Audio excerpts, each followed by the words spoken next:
Give it a little more time. Good morning.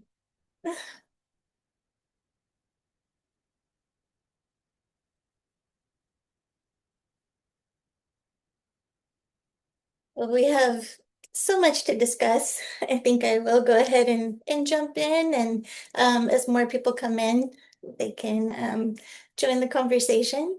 But yes, I'm really excited this morning to have this conversation about self-harm. And but I'd like to first start just by sharing some more information about Partners for Wellness is our parent organization, and one of the goals of Partners for Wellness is to bring people together and to share mental health resources. My name is Erin O'Flaherty. I am the Community Engagement Manager for Connect OC, which is under Partners for Wellness. And I have the privilege of not only leading these coalition panels alternately with Sarah Chalice, but I also get to manage our cultural arts and mental health outreach program, in which we share art workshops and writing and all sorts of different creative aspects as a catalyst for improved mental health. And we work especially with dire needs communities, as well as high schools and colleges. And love to introduce you to the rest of our team. So I'll start with Crystal.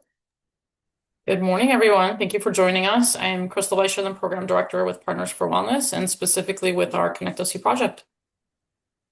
Sarah, I'll go to you. Hi, good morning, everyone. I'm Sarah Chalice. I'm one of the outreach coordinators on the team. I oversee events. I'm also the co-host of the coalition meeting, and I oversee the TAY collaborative as well. I'll pass it to Vivi. Good morning, everyone. I'm also one of the outreach coordinators, but I'm mostly focused on marketing and social media. So any of the stuff you see online and newsletters, that's me. So I'll pass it over to Joy. Good morning, everybody. I'm Joy. I'm also an outreach coordinator on the team, and I focus on networking and making connections. I also help plan the resource fairs with Sarah. So happy to be here. Thank you all so much. Yeah, we love our team very much. We are small but mighty and out there accomplishing a lot of things. And so, yes, as we go into today's discussion, and it's a very timely and important one to have, as we were discussing with our panelists, there's been a staggering rise in self-harm incidences, especially within Orange County, but especially within adolescent girls and young adult women. And the rise has been about 300% rise in instances of self-harm. And so it's definitely an important time to take a pause and to really look at why is this happening and how do we recognize signs? How do we make a comfortable space for young girls and young women to discuss this, and young men as well? And so just working towards creating that space. And also wanted to highlight some other, statistics before we introduce our panelists, I should say. But within Orange County, there's been especially high-risk cities that have come up within statistics in just the last couple of years as well. And it's interesting because Laguna Beach, San Clemente, Dana Point, and Aliso Viejo, which are all, South Orange County cities, have seen this drastic rise as well. And then we also have 94% of young teens and young adults saying that they are dealing with mental health issues and that they're having a hard time finding ways to cope with that and also ways to overcome it and to find, community in which they can resource treatment. And that there is still such a large treatment gap. 64% of children in Orange County needing mental health treatment do not receive it still currently. So in this discussion, we're really going to look into what we can do and just learning from our speakers and the work they do and also from their lived experience. So without further ado, I'm so excited to announce our speakers. We have Morgan Hannaleck and Muzna Mahmood. So sorry, Muzna. And then Fabian Escobido. And we have been in contact with them through a wonderful organization called Minding Your Minds. And as speakers, they also can really bring a lot of information that is crucial for gaining knowledge and understanding around mental health issues. So I want each of you to introduce yourselves, and also you can share more information on your position. So I'll start with Morgan.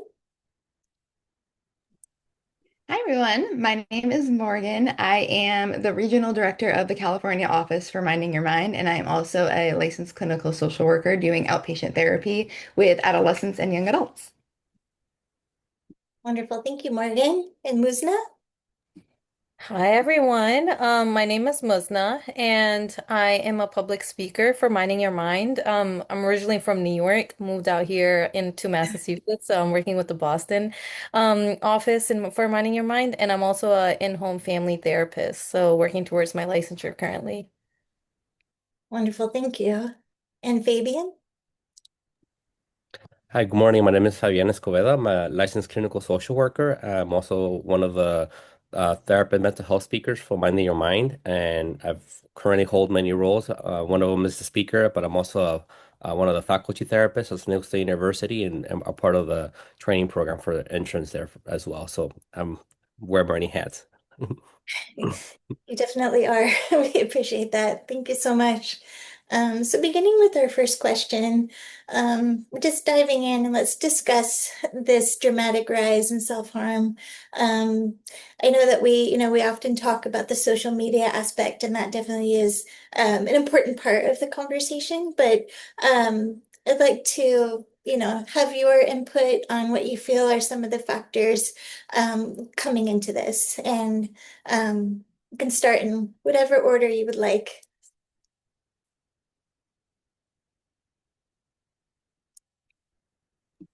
We can do okay, I can start.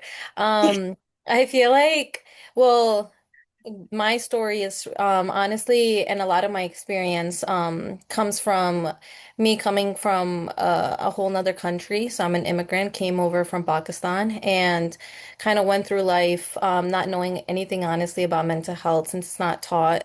And I attempted suicide my senior year of high school after dealing with anxiety and depression. So there's that personal factor, but I've been working in the mental health field since I was 16, like a counselor at the Boys and Girls Club, and later on, to what I do now as a therapist. I feel like social media and academic pressure is definitely a big part of the story with like self-harm. But what I've been honestly seeing clinically and through personal experience as well, there's definitely like this emotional isolation despite the digital and social media space, intergenerational trauma, this perfectionist culture that we've been striving and kind of have adapted to in America in general, in which social media plays a big part of. When you go online, you see a lot of people with different lives, causing identity confusion. And working as an in-home therapist, I definitely think there's this lack of emotional language and just family systems in distress right now. So a lot of that, I think, definitely plays a part in self-harm and suicide itself. Yeah. Those are amazing points. I'm glad that you touched on the perfectionist culture and how that can be specific to, yeah, to American society. That's very interesting. And Maureen, love to hear your input. Yeah, I can add on to that as well. I think with the most recent surge as well after COVID and everything, I think there's a lot of just like developmental gaps when it comes like emotionally to a lot of adolescents because of COVID. And I also think with COVID and social media, like we're connected, but we're not in a lot Mm, of ways, just because, a lot of us are on social media now and like the world is at our fingertips all the time. But I think there is a disconnect in a lot of ways where I think because of that experience, so many of us don't have the same kind of opportunities to connect in person or don't even know how, especially with those developmental gaps, just because a lot of the adolescent girls that might be self-harming now, as they were developing during that time, they weren't getting a lot of the normal experiences that I think are really necessary to build a lot of social skills, to mm, connect with one another and also like positive like emotional coping skills as well. And I also think a lot of girls tend to be internalizers too. And I think self-harming tends to be a negative coping mechanism that's used to like internalize pain in a lot of ways. So I think that that contributes too. Mhm. Yes, that's an incredibly important point. And I think we've heard within our program managers that we work with through the cultural arts outreach program is that that emotional delay and that mental delay that has happened due to COVID. And so obviously we're still learning a lot of the long-term mental health effects that have happened for young people. But yeah, it's more like there's that 2 to 3 year delay from where they would have been and not just having those important interactionary experiences. So and then, how do we overcome that too? It's just where we are, and that they're going to be, jumping into more social situations when they weren't brought in slowly as they would have been. Fabian, I'd love your input as well. Yeah, yeah, I love the perspective of COVID and social media and the emotional kind of stuckness. And I agree with that. I think for someone to start engaging in self-harm is because there has to be some sort of emotional turmoil that has not been able to be expressed. Because I think self-harm in a way it's a form of expression. And unfortunately it's for some people it's the only way that they know they can have means to express themselves. And I see this. Speaking of the impact of cold, sorry, I'm getting over a cold, so excuse my.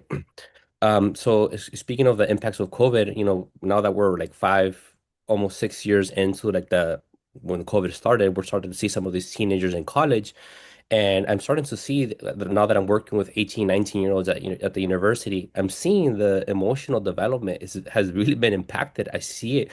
The type of emotional, mental health work that I'm doing with 18, 19, 20-year-olds, it's almost like when I used to work with middle schoolers, there's very, very limited insight, ability to reflect, and ability to identify their thought process, their emotions, their experiences, and articulate that. And we're seeing this trend, at least in this, amongst my colleagues in San Diego, and which I'm sure it's also across the board in different states and counties, is that there's an immensely amount of limited insight and ability to express themselves. So I do see that. Um, I see that as a contribution towards being able to express themselves through emotions instead of self-harm.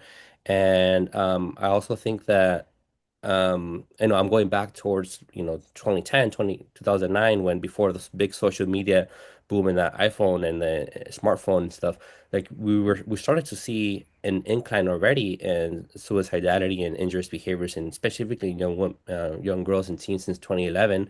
And I think a big part of it is it's been kind of steadily on the incline. I think a big part of it too is I know you mentioned like aside from social media and academic pressure, I think it's also um, we're seeing an increase in divorce. We're seeing an increase in parents not being as present in their family household. We're seeing an increase in people having to work 2 jobs, parents who are having to work 2 jobs. We're seeing an increase in teens raising themselves at home. Like we're just seeing like so many other factors that are in addition to social media and academic pressures. And I think there's a matter of like absence that I think um, teens are seeking for answers and connection in places where unfortunately they're not going to get that connection.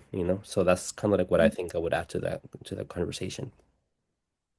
Yes, that's incredibly valuable. And as therapists, how do you address that emotional delay and them being able to express their emotions in healthy ways? Are there practices that you use that can help advance that, or what do those conversations look like? I would say personally, first and foremost, like to me, stigma is just the power of words. And I think number one thing is like not panicking or like getting alarmed or like, oh, are you having suicidal thoughts or ideation? Like, and then doing like an assessment portion, which, is part of the care and safety, but just not panicking and kind of normalizing like we all have intrusive thoughts and we all have moments where we feel like I don't want to deal with things and I don't know how, and I this is the only like route I see because it is a means to an escape, as Fabian said, like they just don't know where else to go for an answer. And then Mhm. I don't also shame like self-harm. Like again, what we talked about, it's a form of expression or control. And I Mhm. think personally, like even growing up before COVID, there was this method of, you're growing up with your parents and you're getting, information from them. And then you go to school and you're exposed to another like factor of life. And then like later on, we kind of got exposed to the world or things that other people are doing, right? But what Right. I've seen with these young kids as young as 5, 6 years old, they have access to a lot of information online, which we can't just kind of take away or, punitive ways to like reduce it. But it's a form of them getting emotionally overwhelmed. And I think they just don't know how to manage it. And then families or older generations have that disconnect because they did not grow up with that. Like you go Mhm. online and you see 1 minute there's a war going on and people dying, and then there's a kid just as young as you making like millions of dollars living this grand life. And so I think that was always the case, it was never like, but we're just seeing it so quickly now. And it's Yeah. getting to that numbing feeling of like, I'm fine and then I'm drowning, So like, um, it's just normalizing that we're all going through this and not blaming the older generation, but just knowing that there's a disconnect and that is something they just didn't know. So yeah, Yeah. yeah. That is so important. You're so right, because there's so often that older generations can say, but look how easy you have it. Look how great your life is. Why do you have a reason to feel isolated or sad? And that's such a scary trap that we can fall into too, and not validating their feelings and their experiences and that sensory overload that happens with just receiving information and images all the time. Morgan, I'm sorry, I didn't mean to interrupt. No, not at all. Um, I was just thinking about from like a therapist perspective, in terms of like emotional development with those delays, a lot of skill building and finding ways that people can gently reconnect with themselves and their bodies. Just because Yeah. that I think that really is a skill that can be practiced. And I think following off what Muzna was talking about with there's no shame within that, just because, if you don't learn it, you don't learn it. And then finding safe places to learn to connect with yourself and your body, whether that be through like a somatic lens, for example. So when it comes to self-harm, a lot of time there's a lot of activating energy that one might feel in their body, whether that be their chest really tight or their face get really hot. A lot of times there's like adrenaline that might be happening. So finding safe ways to release some of that energy without going towards self-harm. And then also using and finding skills to be able to identify those feelings and also express and communicate them in really healthy ways. Just because again, I think that's a skill that a lot of us aren't really taught. How do you identify an emotion and how are you going to then communicate that emotion? So learning interpersonal effectiveness as well, I think is really helpful. That's incredibly helpful. And have you found within your therapy too, is it there that factor of them externalizing internal pain? And so do you find that self-harm is activated in that way, that they're feeling so much pain on the inside um that they're using that as an outlet, and how you see that as a therapist? I definitely see that a lot. Yeah, I think it's a way to regulate emotions. A lot of Mhm. times I think those emotions tend to come from a place of shame. Like I think it can be a way as almost like self-punishing and not feeling good enough in a lot of ways. Um, yeah, it could even be like anger, unresolved grief. But yeah, I think a lot of time it's a way to try to regulate pain. Mhm. Are there any stories that you can share with us? Obviously, preserving an anonymity of your patients, but have there been instances that you've seen where people are experiencing this and activating on self-injury and helping them work through things? Or Yes, I've definitely seen that before. And I think w within those cases, a lot of that work has been around that body awareness. Mm, Because I think a lot of the time when someone reaches towards self-harm, it's like an escape from those emotions. Like that person is feeling so overwhelmed from all of these negative emotions and they need to go somewhere. And mm, a lot of the time self-harm becomes a way that it gets taken out on themselves. So I think providing like awareness of when that overwhelm is happening and also preventing it from getting to the point where it feels that overwhelming. I think when we can intervene when we start to have negative emotions before it gets to the point where it feels like we can't hold them anymore and then go towards something that does harm ourselves, that can also be preventative too. Mhm. Yes, Yeah, thank you. I'm sorry, go ahead, Erin. Oh, no, no, please. No, I was just thinking that I was just kind of reflecting on my experience as my professional experience, and I was just thinking about the different types of works I've done from working with, human trafficking all the way to working with like 4.0 college students, 4.0 GPA college students. And it's interesting because you would think that, or at least from an appearance perspective, you would think that the 4.0 GPA student is kind of like on a good track, right? Mhm. And then the human trafficking client, well, of course they want to end their life because they don't like the life they're living. I guess that would be the apparent logical explanation as to why they would want to end their lives or engage in self-harming behaviors. But when you look at in my experience, I haven't worked with both extremes of the spectrum per se regarding lifestyles. I would say that they have both experienced suicidal ideation or self-harming behaviors. And you would think, well, why is that? And I think what I see in common is what Morgan was saying is the sense of shame. You know, on one end, one is experiencing trauma and feels shame for what they've been through. And on the other hand, the 4.0 student has been experiencing shame or perfectionism that they're not good enough, right? Because that is also a struggle where there's like, when you struggle with perfectionism, it looks like that's okay because you're accomplishing and achieving things for other people.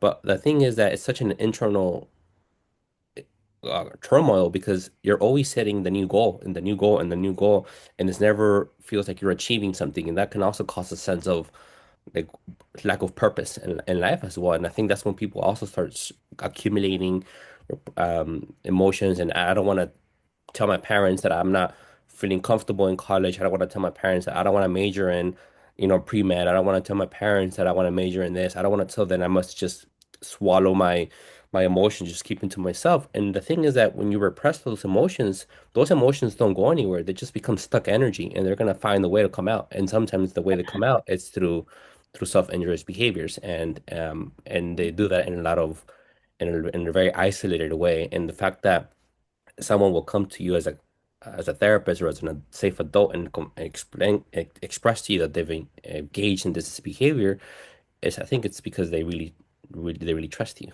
and they really want to stop. Mhm.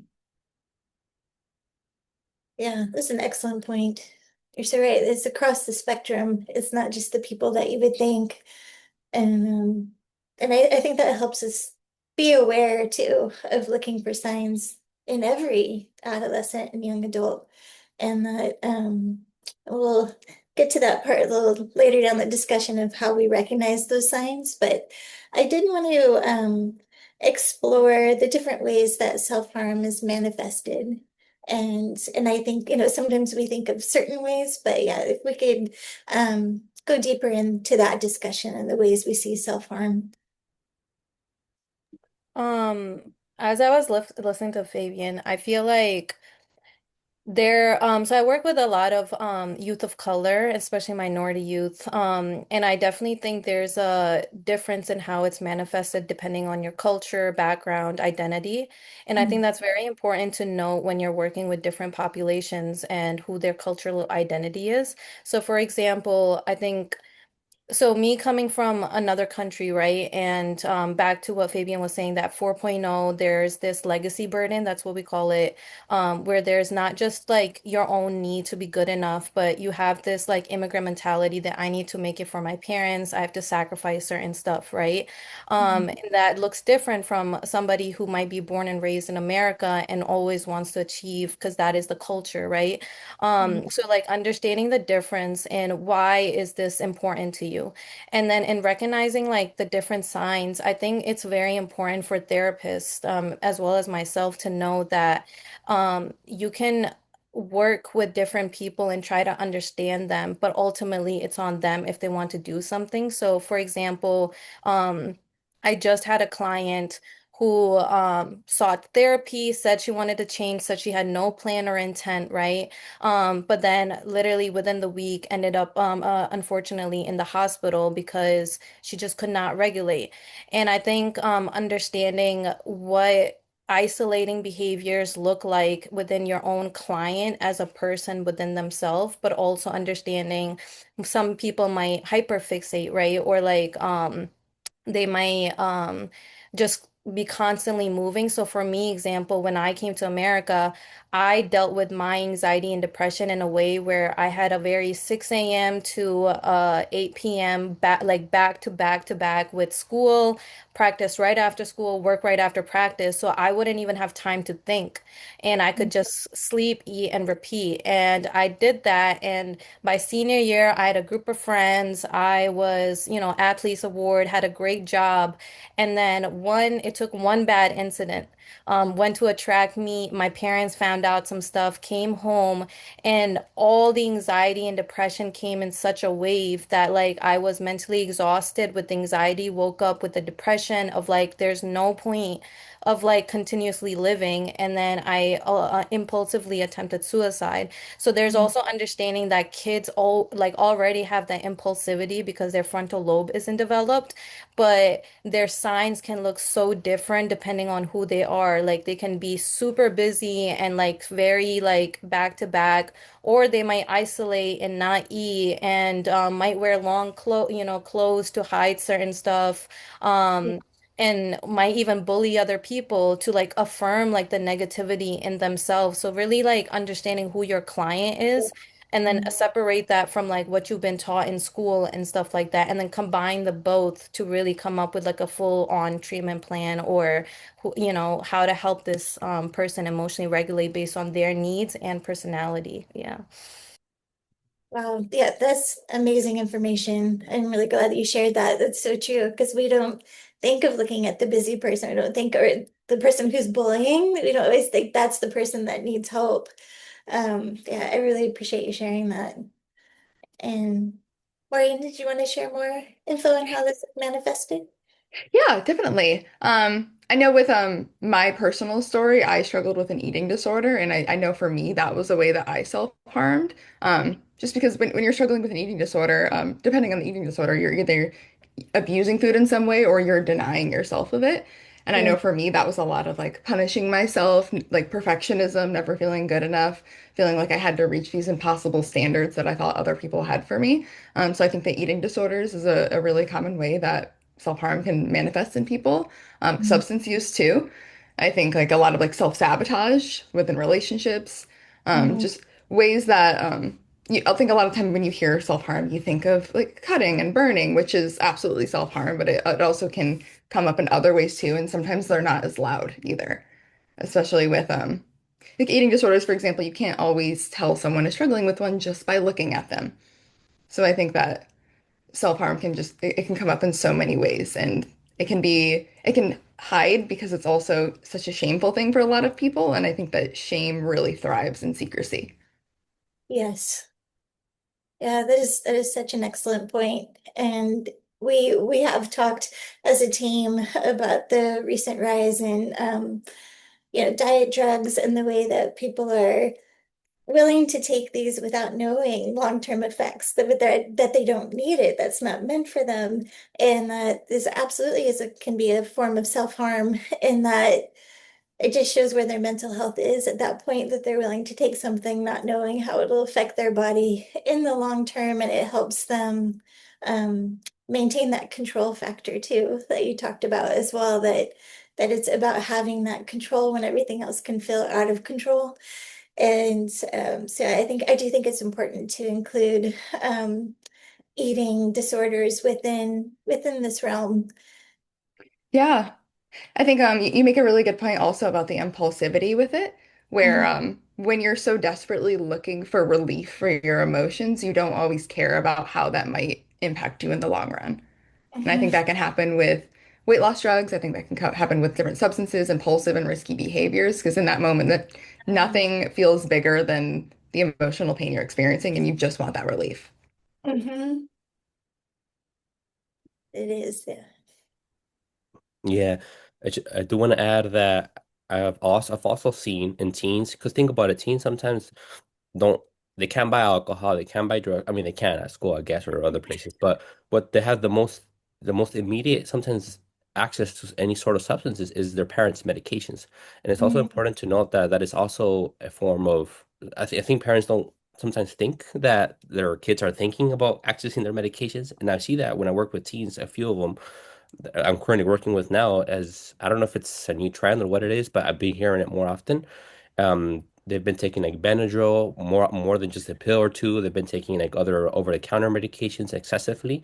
And one of the teens I'm working with currently at this time, a male, I guess he read somewhere online that X amount of Benadryl can give you like hallucinations. So he wanted to experiment with that, and he self-induced by accident a seizure. And almost died. So self-injurious behavior can be, even though it's not always the intent, it's not always to complete suicide. Sometimes things like that can happen by accident without being the intent. So it's important for us to know the different forms and understand that it looks very, very different. I think it can be behaviors, engaging in high risk behaviors like I don't know, gangs or the high activities where they can be involved in high injury can also be um, forms of self-harm. I think it's a form of expression at the end of the day. Mhm. Yes, I appreciate that. I think broadening our understanding of all the different ways that self-harm can take place is really important. And I think too, I think sometimes people think too that it's something that might happen more in the teenage years or even college age as it does, like in their high school time period. But have you seen that, self-harm is occurring even more in younger ages? And so even, sixth, seventh graders. And I know I have some personal experience with that as well as a parent, just not even knowing that this could be an issue or that any of that was going on. So have you seen this with younger kids as well? And is that part of the spike as far as you've seen?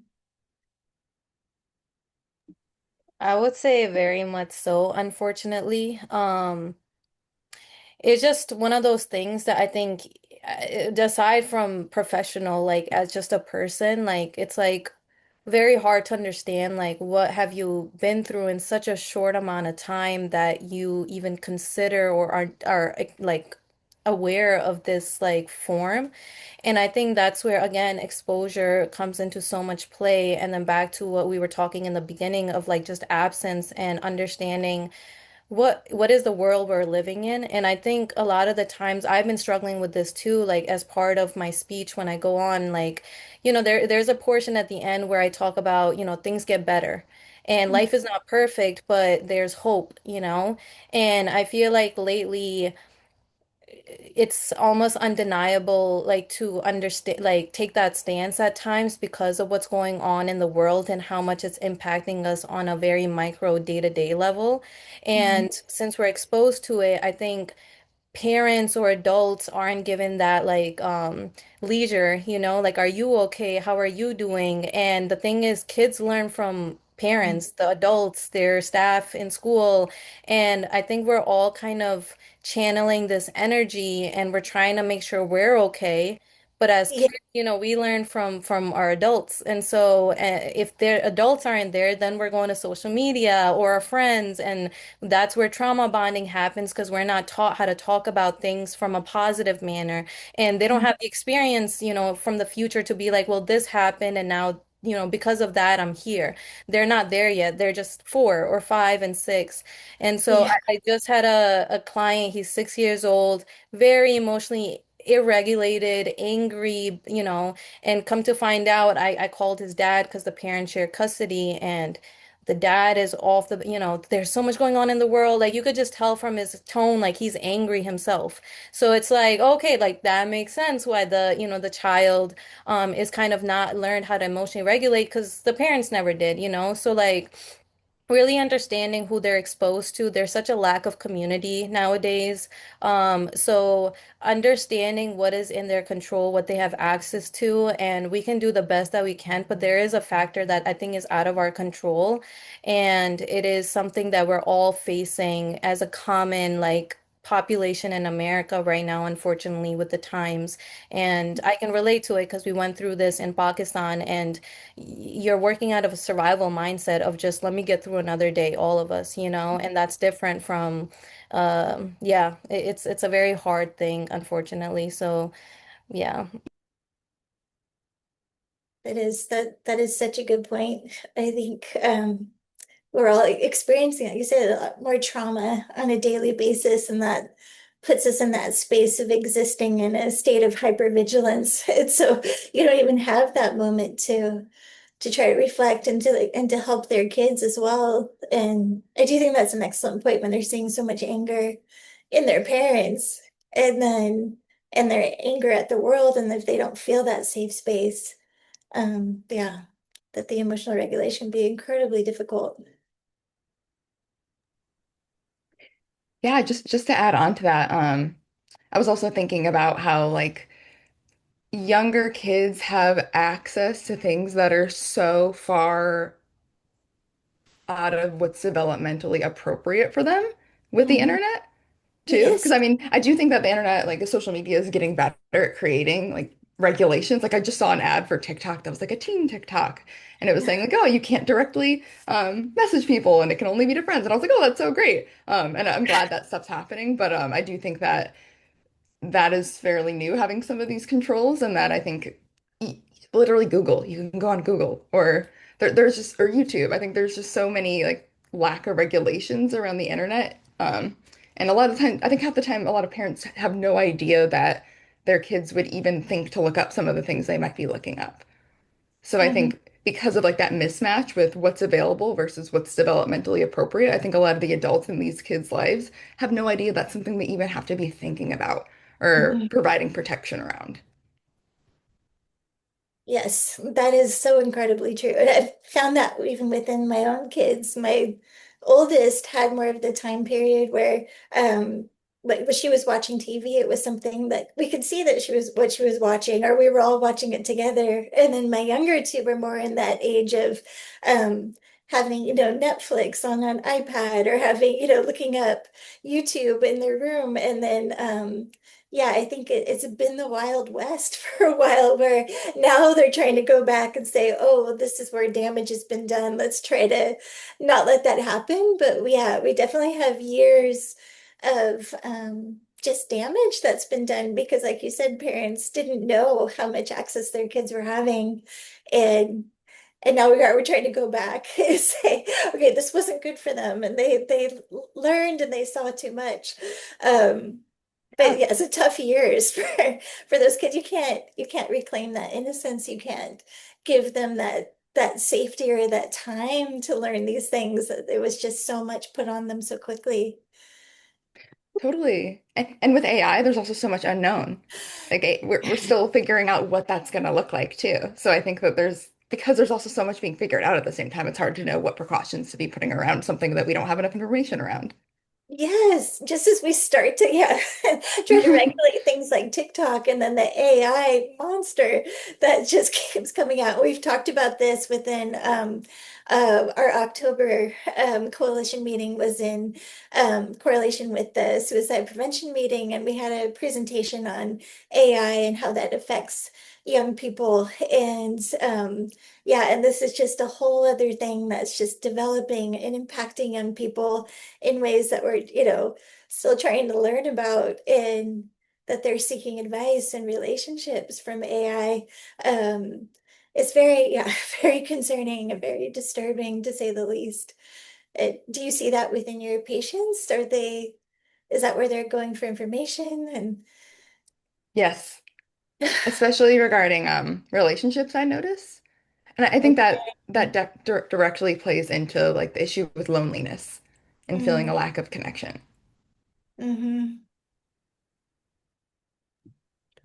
Yeah, I do want to add a quick comment regarding the AI. I know that's not the question itself, but I know it's just something. I was reading an article from Stanford University on the research between like the difference between talking to a therapist versus consulting with AI is that AI does not have the capacity to read between the lines, right? And it does Mhm. not have the capacity to like um really see like explore the intent behind your comment or your question. And it gives an example of how someone was expressing suicidality. And of course, AI did its job in like, no, seek mental health, whatever, this and that. But then it says, and then the next question was, what's the tallest building in the city? And it provided the top four buildings in the city. So it doesn't have that capacity to like look ahead in that way, at least not yet. So those are some of the dangers about consulting with AI with mental health challenges, especially Mhm. suicide. Mhm. Yes, absolutely. Muzna, do you have, since we're diving into the AI conversation, is there anything you'd like to add? Um, I think what I've done, it's here. They use it for school. I'm, taking the same approach. I use it, so it's not like something, there's a positive way to use everything and there's a negative way to use everything, and that's just dependent on the person. Unfortunately, I think as adults we're just figuring it out ourselves, like what Morgan said, like if we haven't figured out how are we supposed to teach it to a whole nother person. But um I just had the same client who ended up in the hospital, kind of utilize ChatGPT because you're in a four-wall space, nothing to do, but you do have your phone, which is kind of weird to me. But um, kind of utilizing it to like use it in a positive manner, right? What can I do right now? And how to use like prompts and searches and curate it to your needs and coming up with a story, like using your creative brain. And I think that is something we have steered away from as a society, to use the creative part of our brain. And I think we're all creators in some shape and form. And I think when we create is when true happiness comes in, because it's a very individual thing. And I feel like teaching kids like how to goal set. So if you know you want to work out more because people are calling you fat and ugly and all these terrible things, instead of internalizing it, coming up with a game plan and helping ChatGPT sometimes utilize that. So same things with teachers, like we could again shame it or steer away from it, or teach kids as well as ourselves, like how to properly use something if it is here and here is, it's to stay.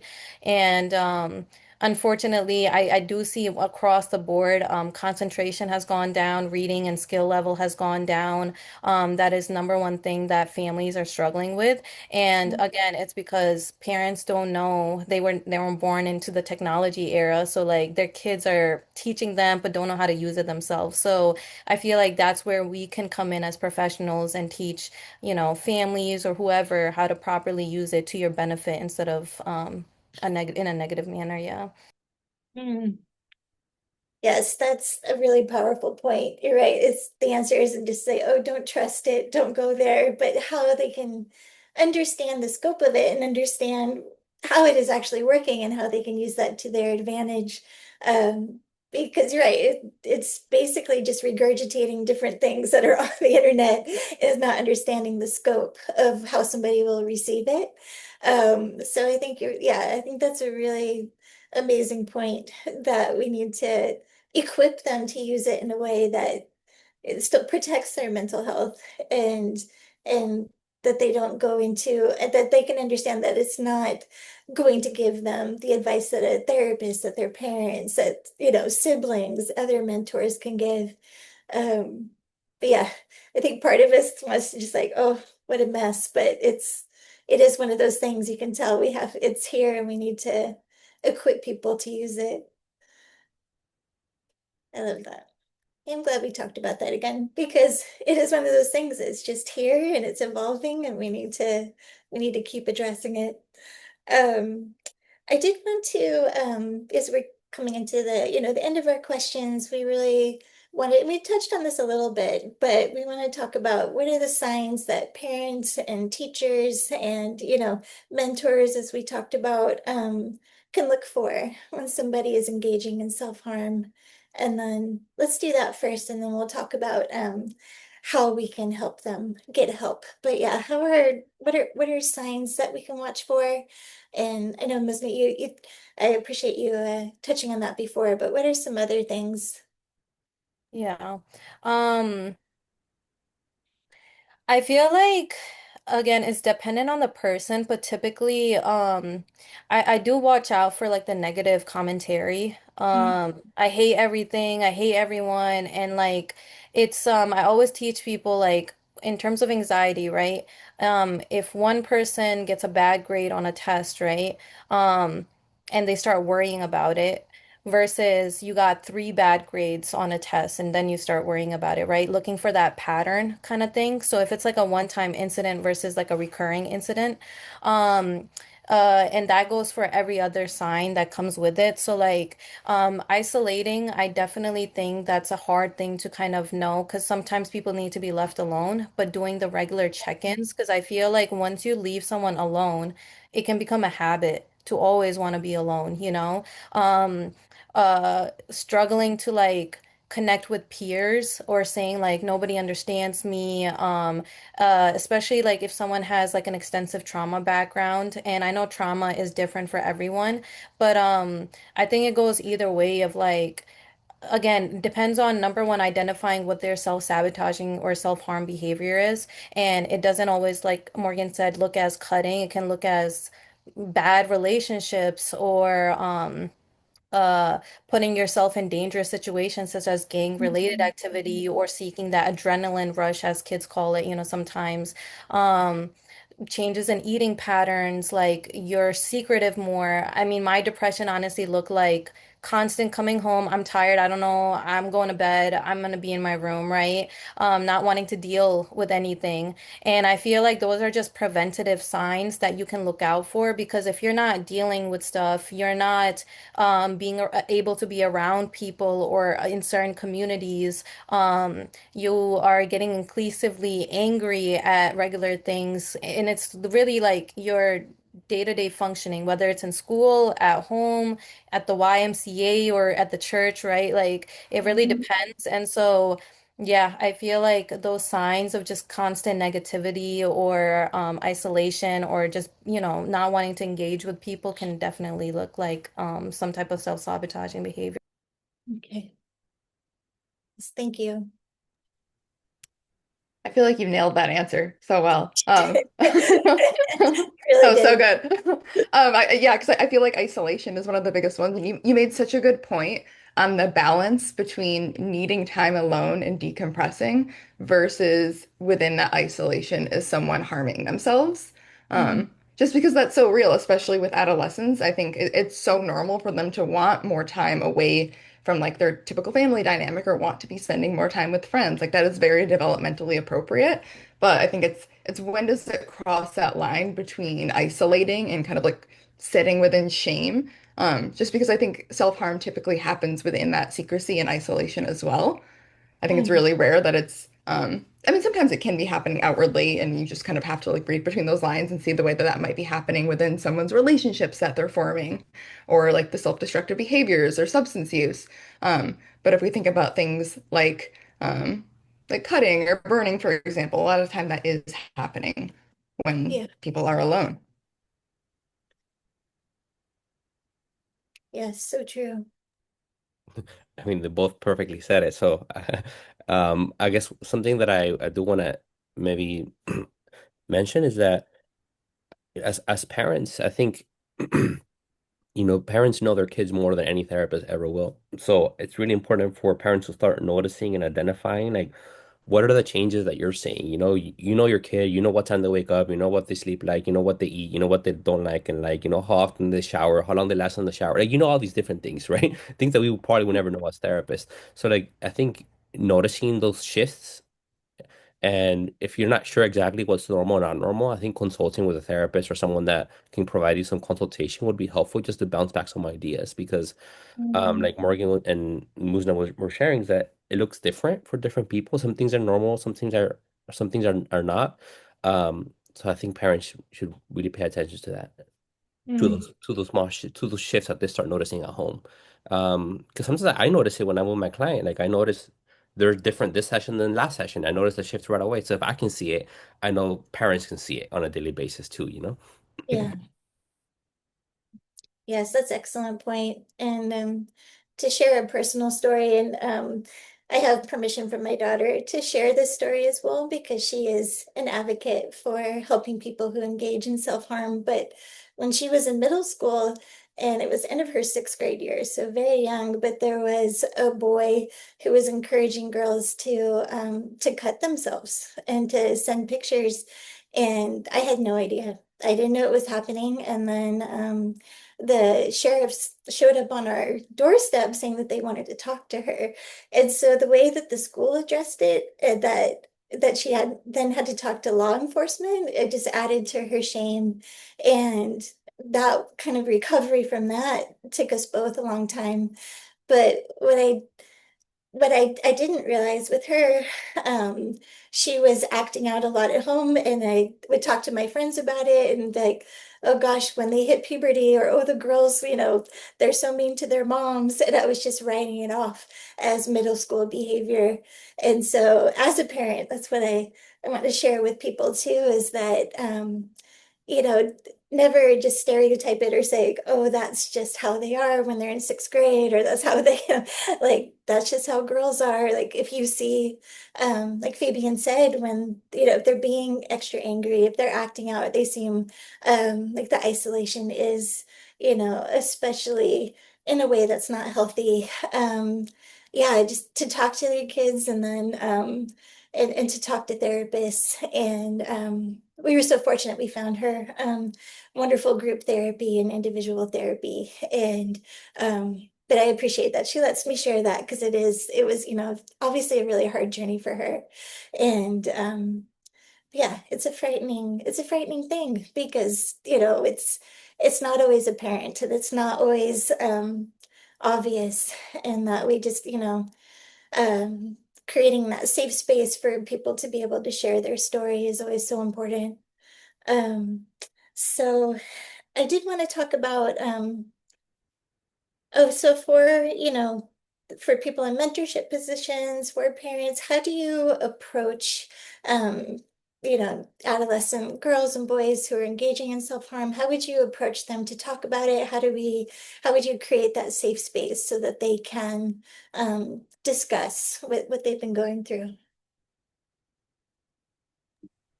Um, You gotta be yourself. Kids see transparency and authenticity. You cannot and I think as therapists at prior hand, we were taught, don't self-disclose, and you have to be this wall, and it works. But I'm grateful for minding your mind, honestly, in that manner of teaching how to talk about your own self in a way that is intentful and is for the other person, and asking obviously for consent. Like, is it okay if I share something with you? But I found that as I've talked about myself in relation to if something they're going to and can relate to, they have to trust you, as Fabian said, therapeutic relationship, it's like dating, like we say, you can't do it with everyone. You got to connect with the person. But it's honestly what therapy does is an exposure to a healthy relationship and modeling it what it would look like, even if you don't have anyone in your life. And that hope that there's other people like me if I can do it, right? And I think as a therapist, we are taught this terminology and specific words, and it does work with certain populations, but I think talking to people as people and just having a conversation in words they can understand and see that you're just a human like them, and taking away that authority, like I'm a professional and you're my client kind of demeanor, and also, I think the support systems, I'm a family therapist, so I have the privilege of talking. I have to talk with the school and the hospital, and I'm in the family's house, so I can see firsthand what they're dealing with. And it's an amazing privilege because beforehand, you're talking to someone and they're telling you from their perspective of everything. So I'm getting first real hand experience of okay, school didn't know about this, and then school's on the same page, but I'm also teaching parents at the end of the day, I'm gonna leave. So you got to be able to call the school and build rapport, know what's going on in there, and you got to be able to call the hospital if there's certain dyslexia or special educational needs that are affecting their learning, because there's a reason for everything. And I think if you ask enough questions with genuine curiosity, not judgment or trying to fix the problem immediately, every kid will feel like, all right, they're actually looking out for me and they actually care about me. So like honestly, I always say like you gotta have more love than hate or like trying to fix the problem and you gotta listen. 'Cause kids talk when you let them. They really talk and you gotta sometimes like like deal with like the drama or whatever they're trying to say, but like you get to the bottom of the barrel and you get what you're looking for. So it takes time. But you got to be real with them. But you also, that last piece, I think for parents and a lot of people nowadays, they're scared with a lot of, punitive methods that are there that can get them in trouble, but you're there for your kid, but you're the adult. You can see the long picture. You gotta be stern with the kids and let them know like this is okay, but there's a difference between safety and expectations. You can drop expectations, but a safety issue, it's a no-no. That's a yes or no black and white thing. So, yeah.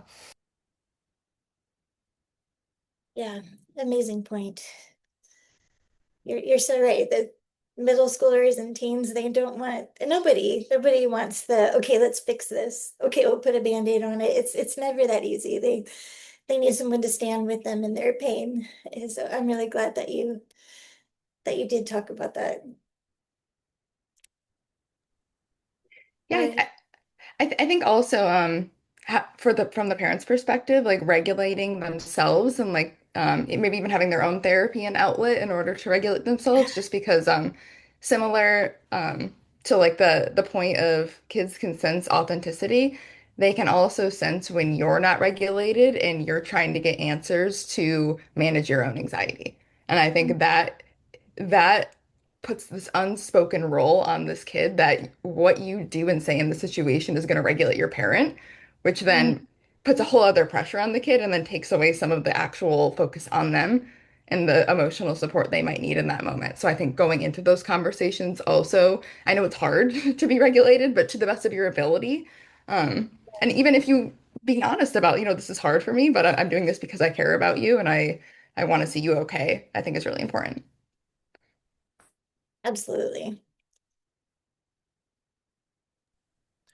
And one more time, just add something really quickly. I think I want to emphasize the part of the parents.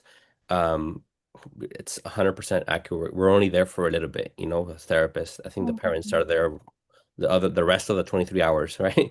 Yeah. We're only there for a little bit of the week. And I see that one of the hardest challenges that I have with working with teens is um helping parents get educated on mental health stuff, right? Because they sometimes parents already have their own set of ideas and bias of what their kids should look like or be like and act like, and they already have their set of our parent, everyone loves their kids. No one wants has bad wishes for their kids. Everyone loves them and everyone wants the best for them. But sometimes they forget that what the best for them is including them in also in that decision making of what that best looks for themselves. And Yeah. I think parents sometimes make all these assumptions and stuff about their kids. So that's something that I try to educate parents a lot on like how are things going on at home, because sometimes you can have the best therapist in the world. You take your kid to the therapist, but then they go back home to a toxic environment, and you have to start from square one every single session. So it's working with the home is extremely extremely important. Parents are the number one contributors towards the progress. Hmm. That's amazing. Yes, definitely agree. And our final question we were going to talk about is what mental health resources are available for teens, for adolescents, and how we share that information with them. So, I mean, we all have the 988 crisis line. You don't have to be in a crisis. You can always just call and text. School counselors, I feel like schools have done an amazing job to learn about mental health. So there's adjustment counselor, school psychologist if you need like an evaluation or referral, right? Talking to your primary care is an amazing, like you can get a neuro eval, get referred for them, and work with a psychiatrist if medication is necessary. Um, Yeah, I think it really just depends. But I wholeheartedly think community resources are the best. So going whatever community you live in, figure out what program, the YMC. I know everything costs money, but you go on Facebook Place, there's so many groups out there. If you're faith-based community, like go to church, go to the mosque, go to the temple, mentorship programs, pen pals, engaging kids from other countries, right? But yeah, community is super important. Excellent. Thank you. That was a great list. I think adding on to that also like within the community, like nonprofits, which can definitely be a part of like the community resources. I think there's just so many nonprofits out there.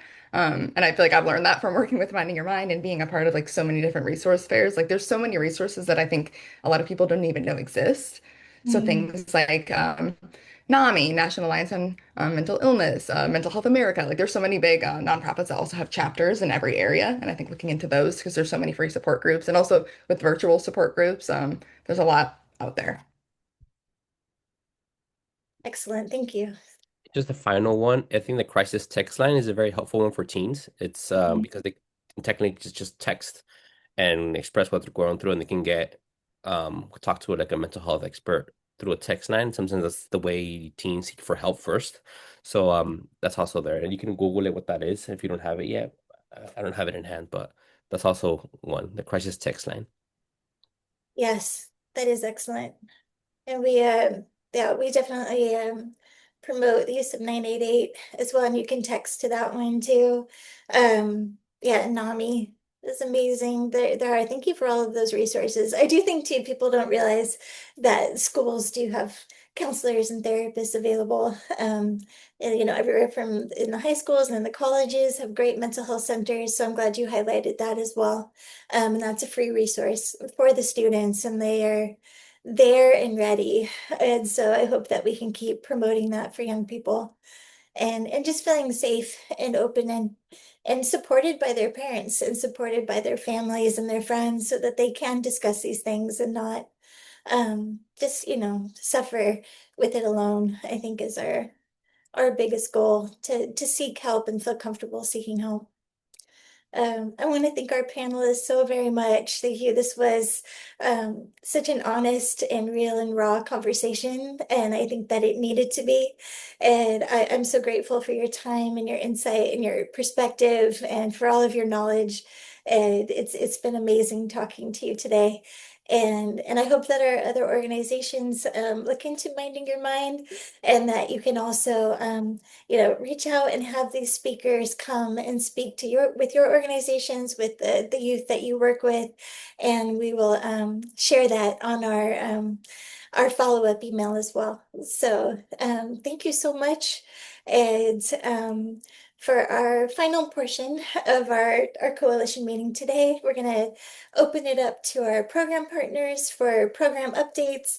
And I'll start with Sarah Chalice, and she can talk about some of the ConnectOC events that are coming up.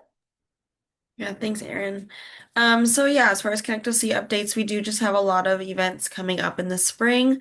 We do have some openings for one event.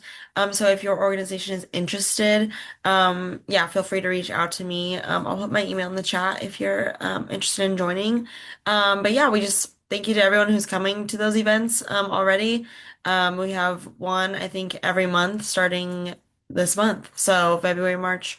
April and May. Yeah, we have tons of events coming up, so we'd love to get you all involved if we can. Yeah, that's it on our end. Yeah, it's great resource fairs. And as Fabian mentioned, that is a great way for people to come and get resources. All right, is there anybody else that would like to share program updates? Um, so,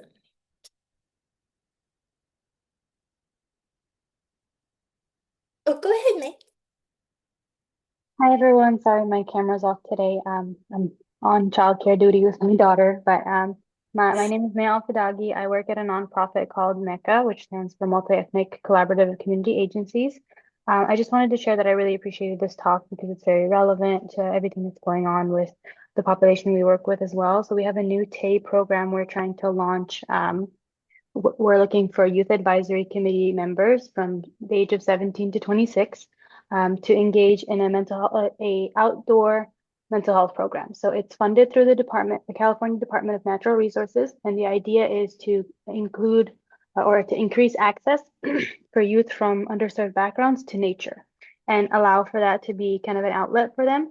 And our focus is to really help them see that as a harm reduction strategy, as a reconnection to nature strategy, as kind of an opportunity to regulate outside of the traditional ways of engaging in mental health and wellness. So we'd really love to have more young people join our committee. Our committee would be 15 young people who are helping us plan, execute, outreach, social media. Like we want them to be part of every step of this so that it's even more meaningful to the young people we invite to these outdoor events. So if you know anyone who would be interested in learning about how getting reconnected to nature could help with their mental health, or has a good experience with that and wants to share it with other young people, we would love to have them on our group and benefit from their wisdom in this area. And then we'd also like to connect with more Native American tribes. So if anybody has a connection, we really think that there's some really good wisdom there that's been lost in translation with a lot of groups that haven't been able to connect with our Native brothers and sisters here in Orange County. So we'd really like to highlight and uplift that so the young people can learn from just traditional wisdoms that have really been able to help people through difficult times throughout history in connecting with nature and getting out of the environment that's been built around us, right? Some things we can't change, but some things maybe we can put a perspective shift on. So I know there was a lot of words there and a few asks, but I would love to share a flyer for what we're working on. And thank you all again. Thank you, May. Yes, absolutely. Please share the flyer, and we can share that information in the follow-up email as well. And thank you for doing that work too. That's excellent. Anyone else?